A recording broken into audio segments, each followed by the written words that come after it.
Hello everyone, Gita LLB ধারাবাহিকের আজকের পর্বে দেখতে পারবেন পদ্মকে কিরণকান্তি অনেক ইংরেজি শেখাতে থাকে, কিন্তু পদ্ম সব উল্টোপাল্টা বলতে থাকে। সে কিছুই ঠিক করে বলতে পারে না। কৃপান বলে, তুমি যাও, রান্না করবে যাও, তোমার দ্বারায় এইসব ইংরেজি পড়া হবে না। এদিকে কিরণকান্তি বলে কৃপানকে যে তোমাকে পদ্মকে একটু যত্ন আত্তির করতে হবে, স্ত্রীর সম্মান দিতে হবে, তার কারণ পদ্মই এখন আমাদের হাতিয়ার, ওর স্টেটমেন্ট আমাদের খুবই দরকার।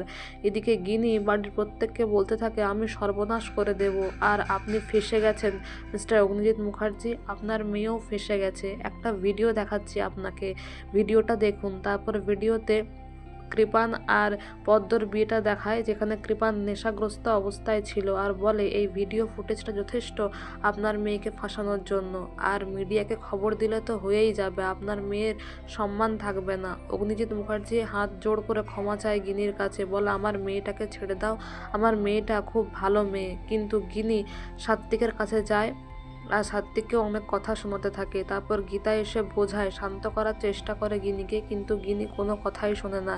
একই কথাই বলতে থাকে যে আমার বর আমায় ভালোবাসে না, এটা ওটা। এরপর গীতা বলে, ভরসা রাখুন বাবা, আমি সব ঠিক করে দেব। তারপর মেহেককে ফোন করে বলে, কিছু ভিডিও পেয়েছো? মেহেক বলে, হ্যাঁ, গিনি বৌদি পাঠিয়েছে, আমাকে শাসাচ্ছে, বলছে আমার সম্মান নষ্ট করে দেবে। এদিকে অঙ্কিতের বাবা ফোন ধরে আর বলে গীতাকে, আপনাদের বাড়ির মেয়েকে নিয়ে যান, গয়নাগাটি সব পাঠিয়ে দিচ্ছি, ও মেয়েকে আমাদের বাড়িতে আর রাখবো না, আমার ছেলের একটা ভবিষ্যৎ আছে। তখন গীতা বলে, বেশি কথা বললে কোর্টে টেনে নিয়ে যাব, আপনি এরম করতে পারেন না। তারপরে গীতা এসে অগ্নিজিৎ মুখার্জিকে বলে, একটু ভরসা রাখুন বাবা, আমি মেহেককে বাঁচাবো, আর না পারলে আমি বাড়ি থেকে বেরিয়ে যাব। এরপর সাত্ত্বিককে গীতা বলে, না আপনি ভালো সন্তান, না ভালো স্বামী, না ভালো দাদা হতে পেরেছেন। সাত্ত্বিক বলে, বলো আমায় কি করতে হবে, আমি করব।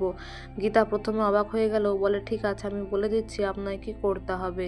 এদিকে আগামী পর্বে দেখবেন কৃপানের মা বলে ওকে নাকি রান্না শেখাতে হবে, তাই জন্য শেফ এসেছে। কৃপানের দিদি বলে, বিড়ালকে দিয়ে কি আর হাল চাষ হয়।